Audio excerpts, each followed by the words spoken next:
Pemirsa, kembali lagi bersama saya Katarina Amelia di Wahyu Sore. Majelis Ulama Indonesia Jawa Timur resmi mengeluarkan fatwa haram untuk sound horeg.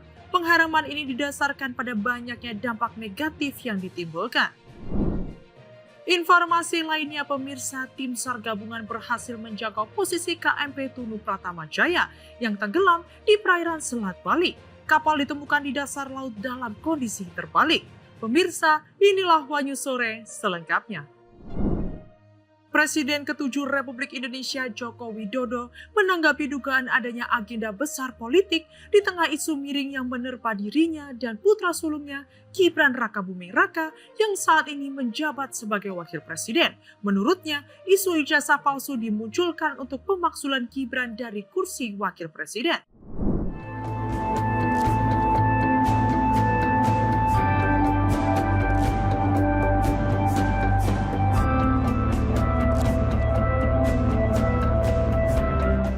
Presiden RI ke-7 Joko Widodo atau Jokowi menanggapi terkait dugaan adanya agenda besar politik di tengah isu miring yang menerpa dirinya dan sang putra sulung Gibran Rakabuming Raka yang saat ini menjabat sebagai wakil presiden.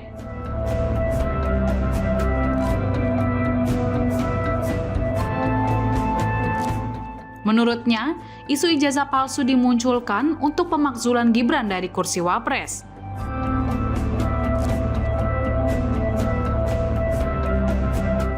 Tanggapan tersebut dilontarkan Jokowi saat ditemui awak media di kediamannya Kota Solo, Jawa Tengah. Awalnya, Jokowi menanggapi pertanyaan awak media terkait laporan dugaan pencemaran nama baik yang ia layangkan ke Polda Metro Jaya beberapa waktu lalu.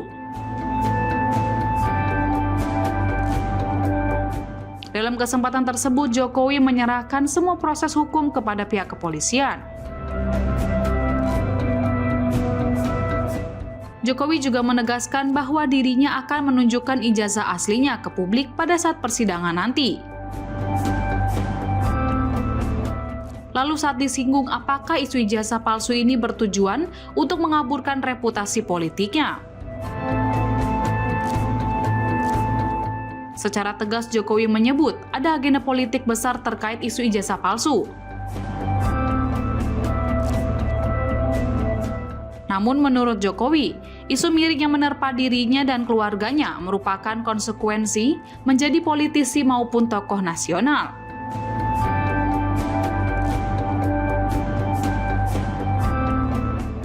Tanyakan terus, ini kan sudah dalam proses hukum. Dalam proses hukum, sudah malah saya baca kemarin sudah dalam proses penyidikan. Ya sudah serahkan pada proses hukum yang ada, kemudian kita lihat nanti di sidang-sidang yang ada di pengadilan seperti apa. Tapi yang jelas saya ingin menunjukkan ijazahnya di dalam sidang pengadilan nantinya. Tidak ada rencana sama sekali untuk menunjukkan secara di luar sidang?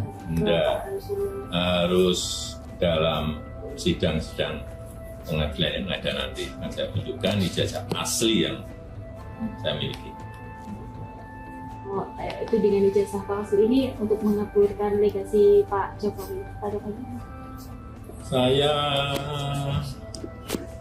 berperasaan memang kelihatannya ada agenda besar politik di balik isu-isu ini, ijazah palsu, isu pemakzulan. Ini perasaan politik saya mengatakan ada agenda besar politik untuk menurunkan reputasi politik, untuk mendowngrade yang buat saya biasa-biasa saja. Termasuk isu yang untuk pemakzulan? Termasuk itu. Jadi ijazah palsu, pemakzulan, Mas Wapres, saya kira ada agenda besar politik.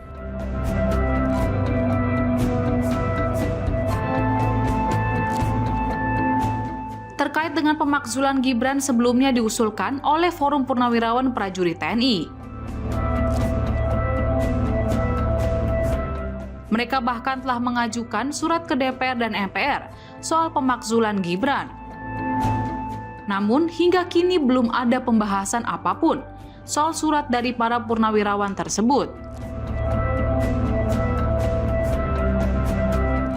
Alasan mereka memakzulkan Gibran karena pada putusan MK nomor 90 tahun 2023 yang memberi karpet merah untuk Gibran ikut pemilihan presiden 2024 terbukti diselimuti pelanggaran etik.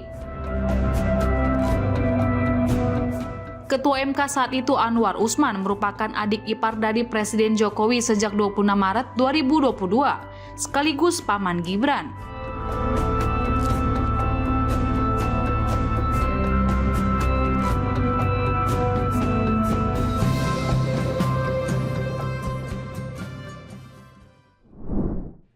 Mantan Menteri Kebudayaan, Riset dan Teknologi Nadiem Makarim kembali diperiksa oleh Kejaksaan Agung sebagai saksi dalam kasus dugaan korupsi pengadaan laptop berbasis Chromebook pada Selasa 15 Juli.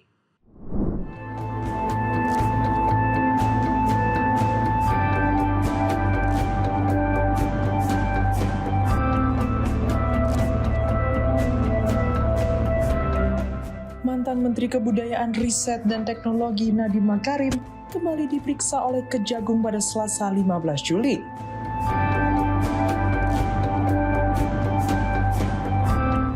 Nadiem diperiksa sebagai saksi dalam kasus dugaan korupsi pengadaan laptop berbasis Chromebook.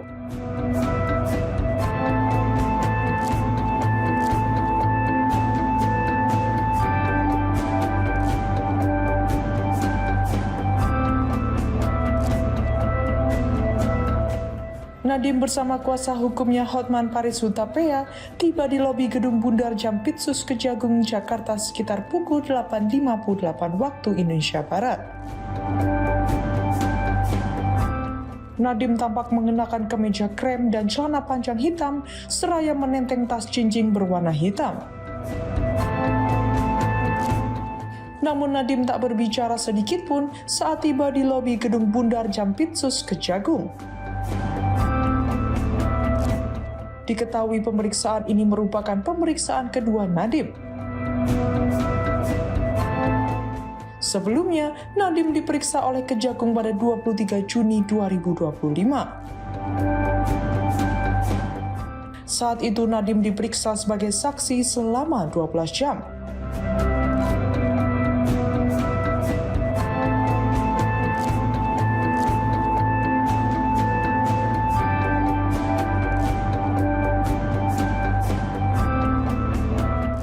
Diketahui kasus dugaan korupsi di lingkungan Kemendikbudristek ini baru dinaikkan statusnya ke tahap penyidikan pada 20 Mei 2025.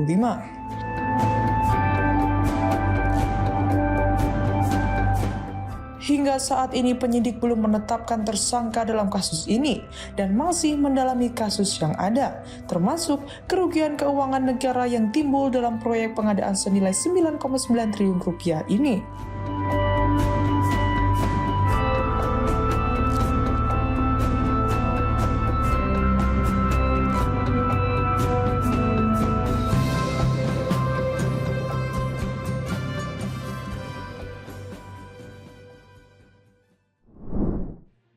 Operasi SAR skala besar dalam tragedi tenggelamnya KMP Tunu Pratama Jaya di Selat Bali terus dioptimalkan setiap harinya. Salah satu upaya yang dilakukan adalah menggunakan alat pemantauan bawah laut ROV, di mana visual kapal terlihat jelas dalam posisi terbalik di dasar laut.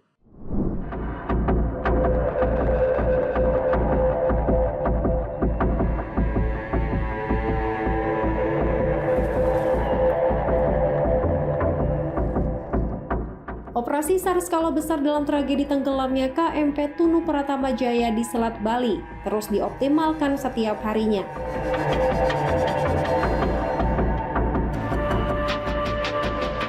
Salah satu upaya yang dilakukan adalah menggunakan alat pemantau bawah laut ROV milik Direktorat Polairut Polda Jawa Timur.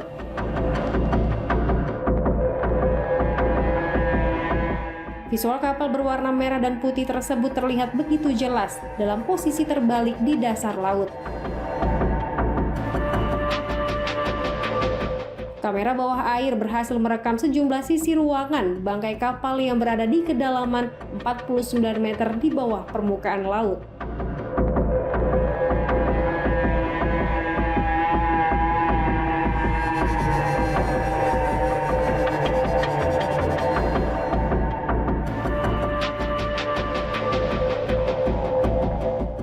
Namun, operasi bawah laut oleh tim Ditpolairut Polda Jawa Timur ini tidaklah mudah. Kuatnya arus di Selat Bali sempat menjadi kendala dalam pemantauan menggunakan peralatan canggih tersebut. Bahkan, pengambilan visual bawah air ini baru berhasil dilakukan setelah 5 kali pencobaan. Dalam pemantauan yang dilakukan pada Minggu dini hari, tim akhirnya berhasil menjangkau posisi kapal. Pemantauan pada waktu dini hari dinilai sangat efektif karena kondisi air laut yang cenderung lebih stabil.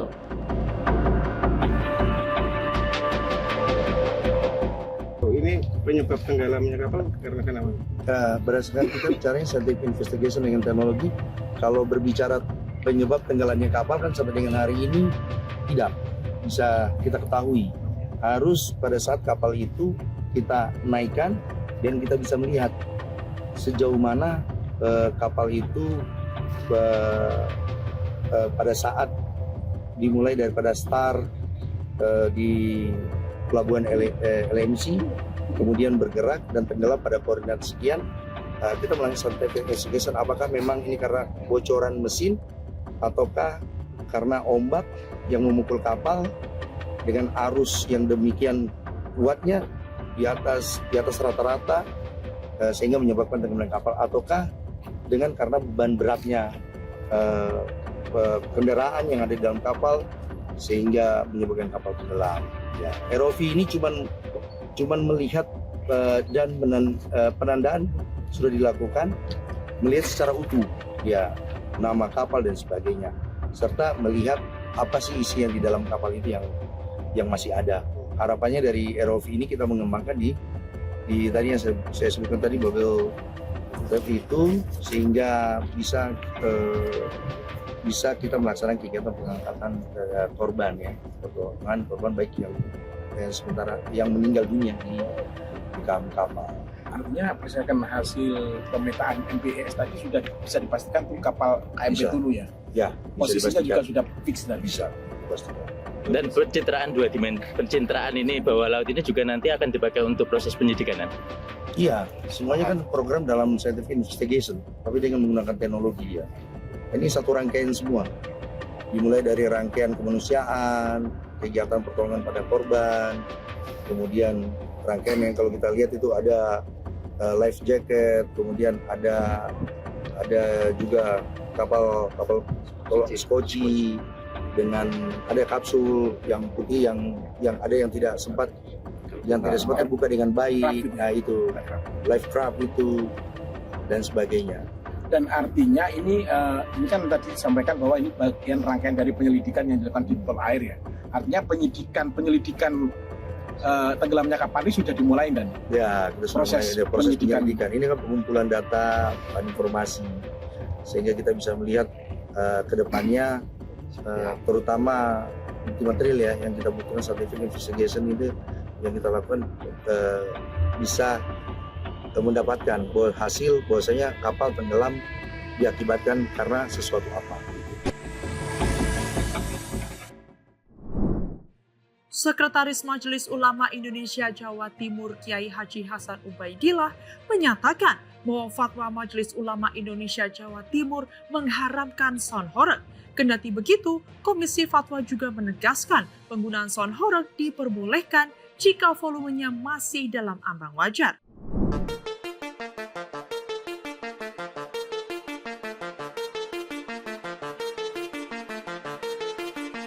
Majelis Ulama Indonesia Jawa Timur resmi mengeluarkan fatwa haram untuk sound horeg. Sekretaris Majelis Ulama Indonesia Jawa Timur Kiai Haji Hasan Ubaidillah menyatakan bahwa fatwa MUI Jatim mengharamkan sound horeg.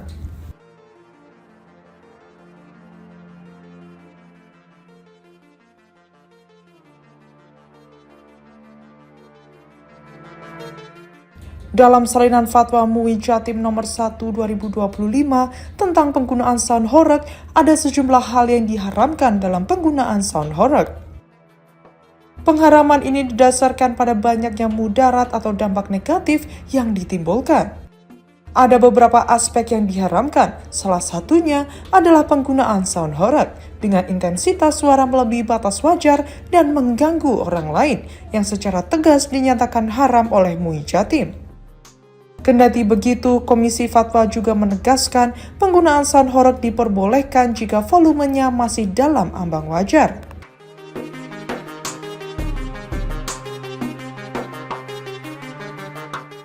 Lalu digunakan dalam acara positif seperti pengajian, sholawatan, atau resepsi pernikahan, serta tidak mengandung unsur maksiat.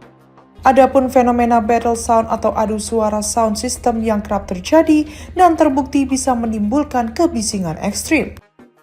Tak hanya itu, fatwa juga memuat ketentuan bahwa apabila penggunaan sound horeg menyebabkan kerusakan atau kerugian bagi pihak lain, wajib dilakukan penggantian sesuai dengan prinsip tanggung jawab dalam syariah. Fatwa yang dikeluarkan oleh Majelis Ulama Indonesia Provinsi Jawa Timur nomor 1 tahun 2025 itu mengatakan bahwa keberadaan sound horeg itu lebih banyak madharatnya daripada manfaatnya, sehingga dalam fatwa ini dikatakan haram dengan berbagai macam argumen yang sudah dijelaskan di sini, baik sifatnya itu dasarnya syariat maupun dari kajian-kajian yang telah dilakukan. Maka haram secara mutlak. Sementara itu, Wakil Gubernur Jawa Timur Emil Elestianto Dardak mendukung fatwa tersebut. Emil mengungkapkan ketidaksetujuannya apabila ada acara sound horeg yang merusak infrastruktur di desa. Lebih lanjut, ia juga menekankan pentingnya mematuhi regulasi yang ada, seperti izin keramaian dan batasan desibel suara.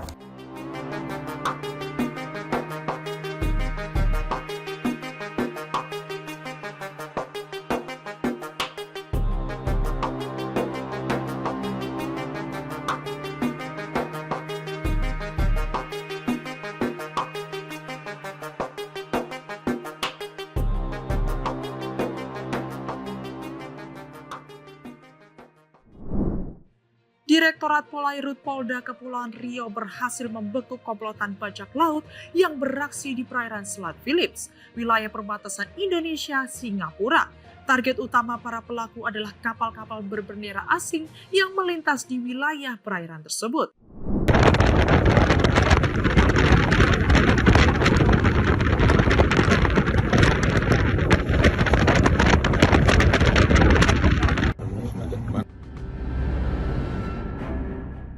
Inilah detik-detik penangkapan 8 orang perompak atau bajak laut yang dilakukan oleh tim Subdit Gakum Ditpolair Polda Kepulauan Riau.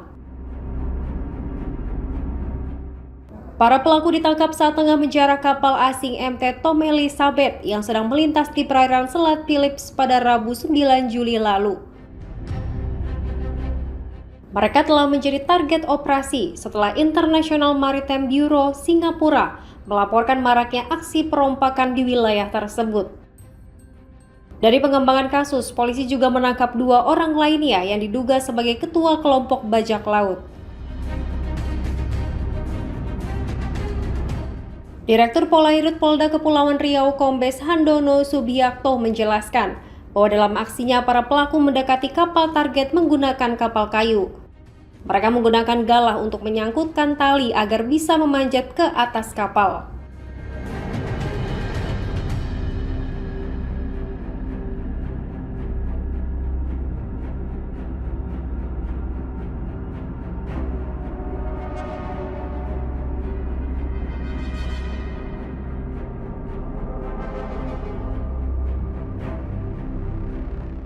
Sampainya di atas kapal, mereka mengambil suku cadang dan barang berharga lainnya sebelum melarikan diri.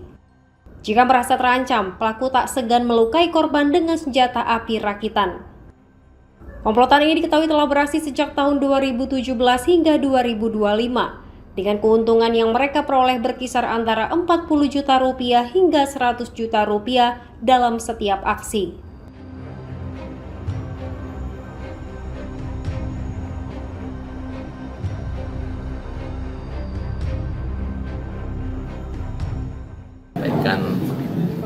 Rilis terkait dengan pengungkapan kasus pencurian yang dilakukan oleh atau di atas kapal asing. Nah, tadi sudah saya sampaikan juga bahwa tersangka yang sudah kami tahan atau kami amankan ini ada 10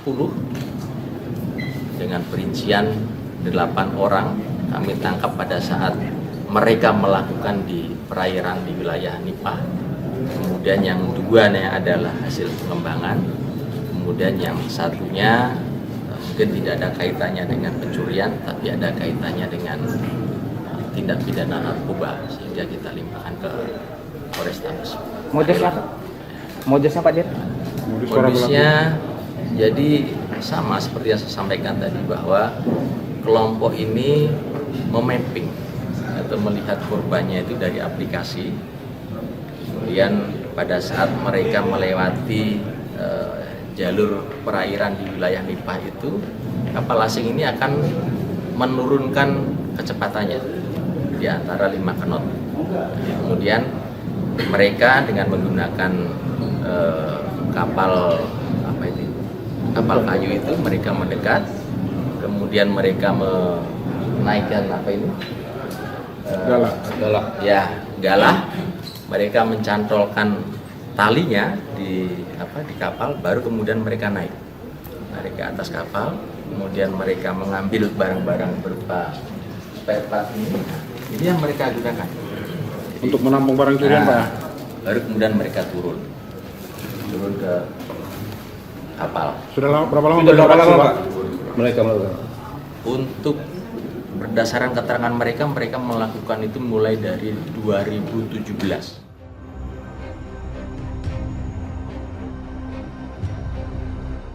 Polisi menyita sejumlah barang bukti, diantaranya suku cadang hasil curian, 1 unit argun, dan kapal pompong. Dari hasil pemeriksaan, polisi juga mengungkap masih adanya kelompok perompak lain yang beroperasi di perairan Selat Phillips.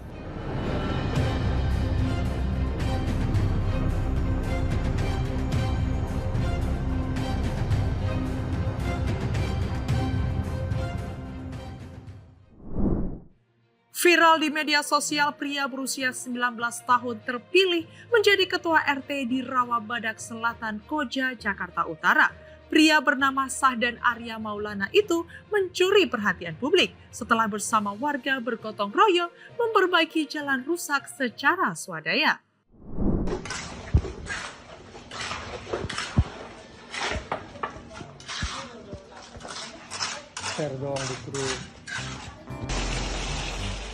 Inilah Sahdan Arya Maulana, 19 tahun, sosok generasi Z yang menjabat sebagai Ketua RT 07 RW 08 Rawabadak Selatan, Koja, Jakarta Utara. Arya merupakan mahasiswa semester 5 di Universitas Muhammadiyah Jakarta yang dipercaya warga untuk memimpin di lingkungan tempat tinggalnya. Dalam video yang viral di media sosial, terlihat Arya bersama warga bahu-membahu memperbaiki akses jalan rusak yang kerap dilanda banjir. Tak butuh waktu lama, setelah bermusyawarah, Arya langsung mendatangkan truk molen untuk mencor jalan tersebut. Sebelumnya, Arya bersama warga sepakat memperbaiki jalan rusak sepanjang 100 meter dengan anggaran sebesar 20 juta rupiah. Seluruh biaya diperoleh secara swadaya dari masyarakat sekitar. Memang sebelumnya dari program saya itu kan pengecoran, pembangunan. Dan juga awalnya itu memang saya melakukan pengecoran itu rencana sebulan ke depan. Tapi karena saat itu ada kejadian truk terguling di situ dan sehingga mengakibatkan jalan hancur, maka malam itu kita perbaiki langsung. Ada yang sebagian dari swadaya dan dari kita. Nah, dari kita itu BOP kita itu semua kita alihkan ke pembangunan semua. Jadi kita selama 2 bulan ini tidak pernah ngambil biaya BOP % pun. Sama sekali tidak ada dari pemerintah. Kurang lebih panjangnya itu 100 meter dan itu berbatasan dengan RT 13. Namun di RT 13 itu jalannya masih agak rusak. Perbaikan itu. Habisnya itu sekitaran 20 juta lebih. Ya, dan itu murni dari kita dan para warga. Memang dari kitanya sudah pengen berkontribusi untuk masyarakat. Nah, sebelum mencalonkan diri juga kita sudah bertiga berkumpul merapatkan sama pengurus lama juga. Iya. apakah siap kita dengan menjadi ketua RT, ya akhirnya kita mensiapkan, akhirnya jadilah kita sebagai ketua RT. Jadi kita jadi RT itu 2 bulan yang lalu, dan kenapa mau jadi ketua RT ya kita pengen bermanfaat dan mengabdi kepada wilayah.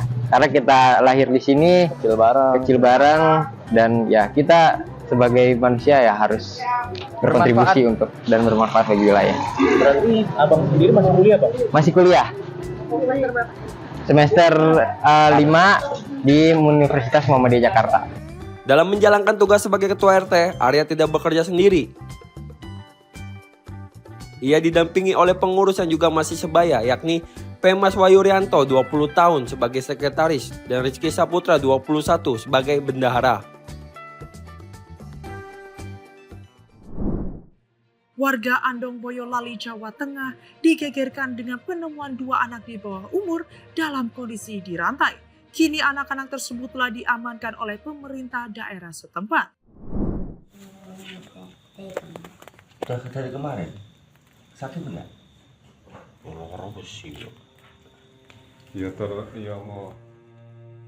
Inilah video amatir saat Kepala Desa Mojo, Kecamatan Andong Boyolali, Jawa Tengah bersama warga dan petugas membebaskan 2 anak yang masih di bawah umur.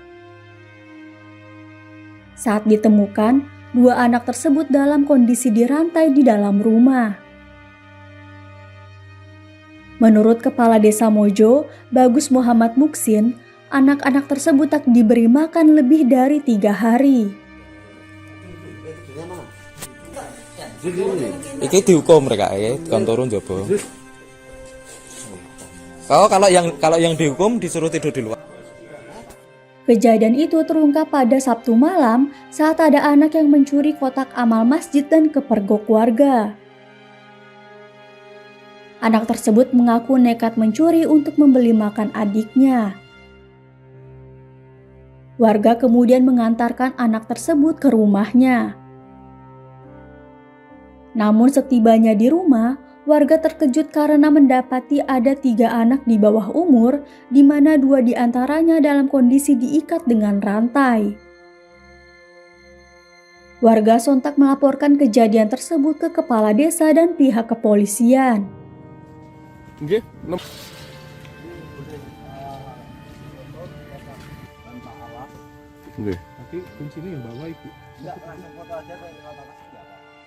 Menurut warga, anak-anak tersebut bukan warganya. Mereka kemudian dipondokkan oleh pemilik rumah. Kini kasus tersebut telah ditangani oleh pihak kepolisian. Kalau kronologis pertama, awalnya anak-anak ini mengambil kotak amal. Yang kotak amal itu di dalamnya ada uang sekitar 20.000.